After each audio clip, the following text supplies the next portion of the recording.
Yo, pull up a chair, let the real talk begin. Faith on the table where the brothers lock in. Life gets heavy, but we stand our ground. Truth in the room when the circle comes round. No mask, no front, just real man here. Talking about faith through the doubt and the fear.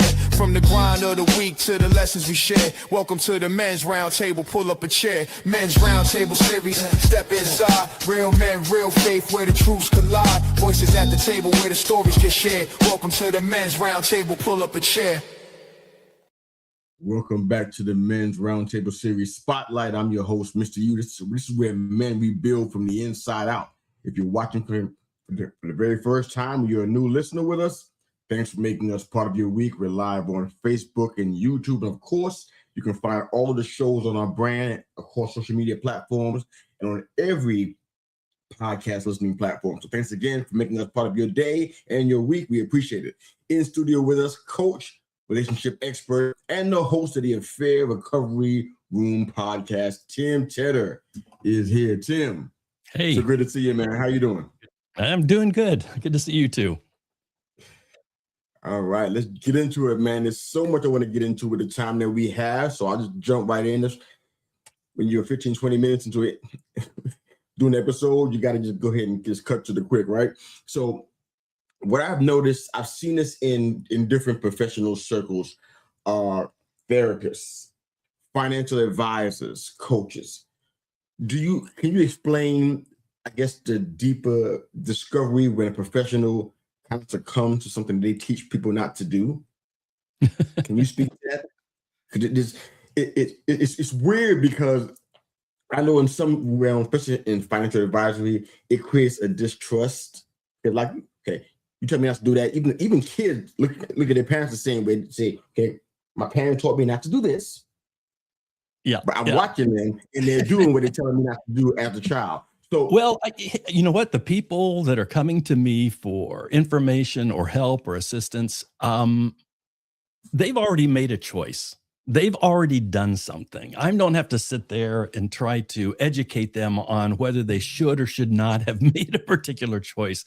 And I think when you look at my resources, there's not a lot of time spent on answering the question, is infidelity wrong? Is it something you should be doing? People have already probably come to a conclusion. And if they think it's no problem with breaking trust, then they're not going to come into my resources. So I do see my role as not focused on trying to convince people of something they shouldn't do, but trying to give them a pathway to what they can do if there's already been failure, if there's already been brokenness. Like, what does it look like to move away from that?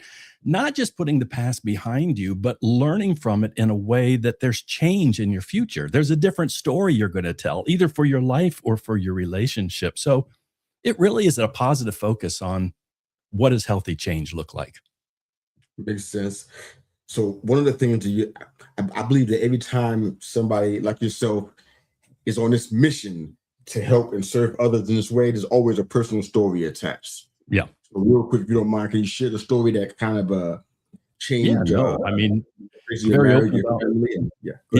very open about my story of being in a marriage of 16 plus years, 5 children, meant every promise that I'd made in my marriage and never thought I'd be that guy that would ever step over the boundaries and cheat. But I did, I mean, and when I stepped over the line, starting with little compromises and eventually going all the way over, I mean, I dove in head first. And the result of it, long story short, I mean, it blew up my world. I lost my marriage. It ended my career. And I was just kind of left with, now what do I do? And here's probably the really important thing in understanding my story, at least in what was going on with me in my life at the time. I knew I'd done something wrong. I knew I'd hurt the people that I never intended to hurt. I mean, especially my children. They're these innocents that never deserved any of this. But I didn't understand at the time all that I needed to really get about me and what I needed to learn from that experience. And it took me several years before enough in my life began to unravel that I started to think, oh, I think there's something about me that I need to figure out. And I started doing the work. And When that stuff started making sense to me and those changes began to happen, I could reflect back and look at my marriage, not just the affair, but even the way that I loved and was involved with my wife and what my contribution to that relationship. And it wasn't all bad. I wasn't a terrible person, but began to realize, man, there's some real deficiencies. There's some things that were missing that I Yeah. was not bringing into that love relationship that I should have. And so, it just started me on a path of this is what change looks like. And so, it ends up that I'm in this strange place. And I just posted an article about this yesterday where I will always regret that infidelity. It's the biggest regret of my life. I wish I could go back and undo it, especially for the sake of the people that ended up being so hurt. At the same time, I'm very grateful for it because eventually that mess in my life ended up being the catalyst for the most significant changes that began to take place. Stuff I'll keep working on for the rest of my life. But that's what I want to take and encourage other people to do. My becoming a counselor wasn't, that just started with friends who saw that I was changing and that I was sharing my story with other people around me that I thought were struggling in similar ways and maybe they could benefit from what I'd learned. And eventually people encouraged me to, maybe you should be a counselor. And so, I ended up changing that. Yeah. One of the things that, we talk about a lot on this show and in our Men's Roundtable Series podcast on Thursday nights is about the cost of that wearing that mask. And you mentioned about how the affair forced you to confront who you really were versus who you were pretending to be. Yeah. What's as defined and as specific as you can make it, what's the real psychological toll on a man who's living a double life? Well, I don't think anyone who is not living authentically, in other words, what we're bringing to the outside world is consistent with who we really are in the inside. There aren't these places that we just hide from everybody else and we kind of nurture privately. But when we becoming more authentic means we're kind of the same, in both places. And I think the cost of not doing that, the cost of wearing masks, the cost of always, what do I have to say or do so that people see me in a particular way? I think that's always dysfunctional. I think it always leads to something unhealthy. And it's not the same for everybody. Some people, it can lead to disconnection instead of intimacy in relationships. That's usually the result because if you're not living authentically, it's really hard to connect intimately with others. Some, it leads to emotional problems. Some, it leads to addictions. There's that longing we have to be honestly connected and to be seen. But a lot of us grow up not really learning how to do that very well. Yeah. And so we replace that need with other stuff that, maybe I just work out a lot. Maybe I need to, whatever it is that kind of, that attempt to fill in that gap of how we want to see ourselves, how we want other people to see ourselves. But I think, for me, that was the realization, like, man, I suck at being authentic. Even though I appeared, publicly in front of all kinds of people, and I would talk about living truthfully and authentically, but it was so practiced in my life. I knew how to present myself in a certain way that came across as, oh, look how open he is. And man, it was anything but. So learning how to be authentic and learning how to be truly vulnerable, I had never learned those growing up. I needed to learn them as a man, or else I was going to continue to flounder in similar ways. Start out in a good relationship and then eventually it becomes disconnected and, maybe I cheat again, or maybe I just find some other thing to fill in that gap. But if I didn't figure that out, I don't think my story would have changed. Makes sense, man. I know that there's discomfort in saying, oh, there's so many reasons why X happens.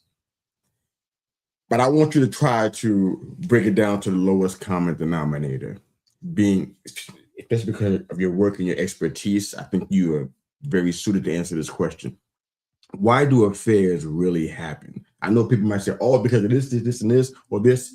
Is there one singular reason that you can think of, you think fits almost every situation? Why do affairs really happen? Yeah, I can give an answer to that, but I have to preface it by saying, no, I can't. I mean, because it is different for every person, every situation. I've got an online course called Understanding Why that helps people pick apart in their particular story some of those things that are going on, have been going on, some of maybe all their lives, some more, recently, but to try to put the pieces of the puzzle together that for them kind of give an explanation to not an excuse for infidelity, but an explanation of, oh, this is the context. Here are the influences in my life and the weak points in my life that I need to understand that made me vulnerable for this choice, made it easier for me to make this very selfish decision that I'm 100% responsible for.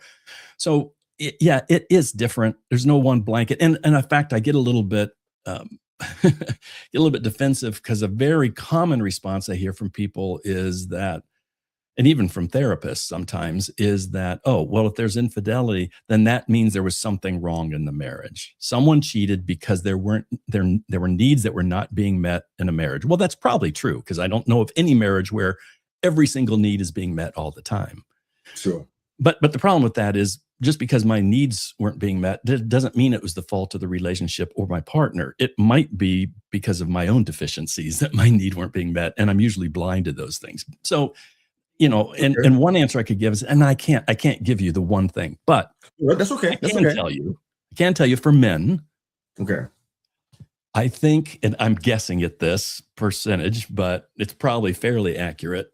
The men that I've worked with over the past 20 years, when we get down to what is that essential thing that's driving behavior, and that might be behind their vulnerability to making a decision of having an affair or crossing a trust line, most of the time, I'd say 85% of the time, they can look at that. We can look at that and say, oh, they've always struggled with understanding what it means to be genuinely vulnerable in a relationship, because, a lot of times we're grown up taught, no, you're not vulnerable. You tough it up. That's what a man does. You don't sit there and cry about something. You don't, you move on. Don't sit there and dwell on things. You're stoic. Somebody's hurt, you just say, okay, sorry, and let's just move on from it. You don't really deal with it. You're feeling something deeply. You don't sit there with it. Just push it down. And I'm not suggesting that we need to be all weepy and we're, the permanent guest on Oprah's couch. I'm not saying that that's what it needs to be, but that openness to really, it goes back to that authenticity, but that willingness to take the risk in a relationship, to be honest, to be real, even about difficult or hard or negative things, not because we're selfish, not because we're involved, but because we care enough about a relationship and other people and ourselves to just be real and be honest. And so most of the guys will tell really compelling stories about growing up, never learning to do that, being in a marriage or relationship where they know their partner longed for that, but they felt unable or inadequate to bring that into the marriage or relationship. And now we're facing the need for that. And it's as scary as anything, that was not easy for me when I realized, man, I've got to pay attention to this, man. I was inside and I was fighting it all the way because it just felt dangerous. But taking that risk to be vulnerable is the thing that will lead us into a more intimate and satisfying relationship when we're willing to do it. I think we got time for a couple more questions, maybe 3, depending on how you answer these. Try to keep it short. Yeah, if possible. You mentioned deficiencies a couple of times.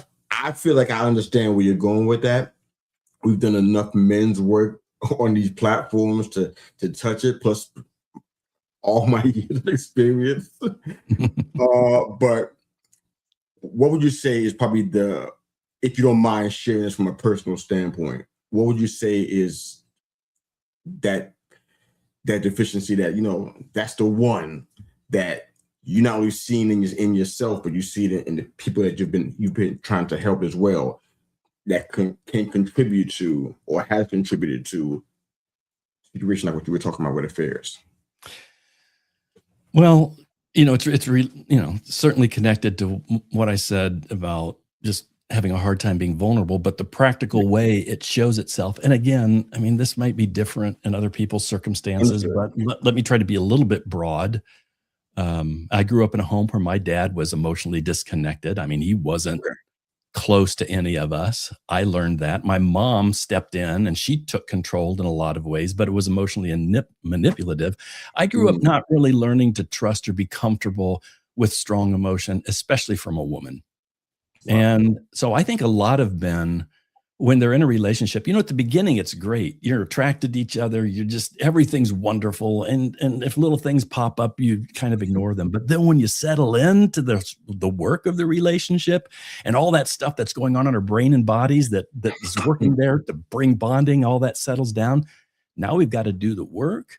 And you're sitting across from someone who is saying, I don't know you. You don't share enough with me. You're not close to me. Or someone that wants that emotional connection. Like men, a lot of times just don't know how to do that. And if it's about sex, great. I'm all in. I'm going to do that. But if it's about the emotional stuff, or if I'm sitting across from you and you're upset, I just want to do what I can to stop that, to settle it down. I don't know how to adjust and react and engage with emotion in a way that's real, that's honest. Okay. And so, I mean, over time in a relationship, couples will adjust to that, but they adjust in a way that is more disconnected rather than connected to each other. I did that consistently in my marriage. And so after years of disconnection, and I felt it too, I knew we weren't as close as I wanted to be, but I would blame the marriage or I'd blame my spouse. I was blind to my own contributions to it. And they were many. They were the most profound reasons why we weren't intimately connected. I just didn't see it. And I think that's true with a lot of men. We just didn't grow up learning how to do that very well. This person that we love wants that kind of intimacy and connection with us. We just feel not only inadequate, but almost feel resistant to it because it just feels unknown or dangerous in a lot of ways. And I Yes. think that just becomes the intimacy to closeness, and then other things will fill in the gap. I love it, man. Thanks for sharing that. All right, we got 2 minutes left. I want to ask you one final question, and then you can, of course, invite people into your community, affairhealing.com, and however you want to do that. But for the man that's listening who's kind of on the precipice of kind of straying away, maybe whether it be out of shame or whether it be out of some of the things you mentioned earlier, what's your warning to that man? Then, of course, after you answer that briefly, let folks know where they can find your work in your web community. If someone's already at the precipice of making a decision, there's a podcast episode I put out, the fog versus the light. They might want to listen to that. It's just a recalling to what you really believed at one time and the promises you've made. So slowing down and thinking about that. But I know most people aren't logical in those moments. It's all emotional. If someone was saying, what's the one thing I should do? I'd probably tell them, if you haven't done this already, go talk to someone who you know is a supporter and encourager of your marriage and that you can trust and cares about you, and be honest with them about what you're struggling with. Don't keep it inside. Let it out. Be accountable, or just, tell someone. Don't keep it private. It's in that private space that things turn into the mistakes that we make. So that would be the one thing. And if people want to find out more, I mean, you've already mentioned it. My website is affairhealing.com. There's links to all the stuff, courses, podcasts, coaching, a lot of articles, free downloads, everything. If they go to affairhealing.com and click the resource finder link at the top menu of every page, they'll be able to easily find all kinds of stuff that might be beneficial and helpful to them. And that's why I put it out there, because I hope people will be encouraged and helped.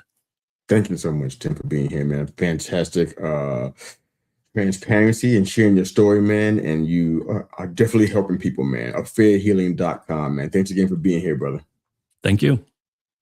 Thanks again for watching the Men's Roundtable Series Interview Spotlight. If you are a husband, father, brother, and son, and you feel as though this kind of content is supportive and helpful, check out our Men's Roundtable Series podcast. Our panel comes through from around the country, even around the world, every Thursday night at 7 p.m. EST. Jump in the comment section in the chat. Maybe even be a future panelist. We'd love to have you on. Come be a part of the discussion. Thanks, Tim, for being here. If you guys are watching and listening, thanks again for doing that. Have a great day. Men's Roundtable Series, step inside. Real men, real faith, where the truths collide. Voices at the table where the stories get shared. Welcome to the Men's Roundtable, pull up a chair.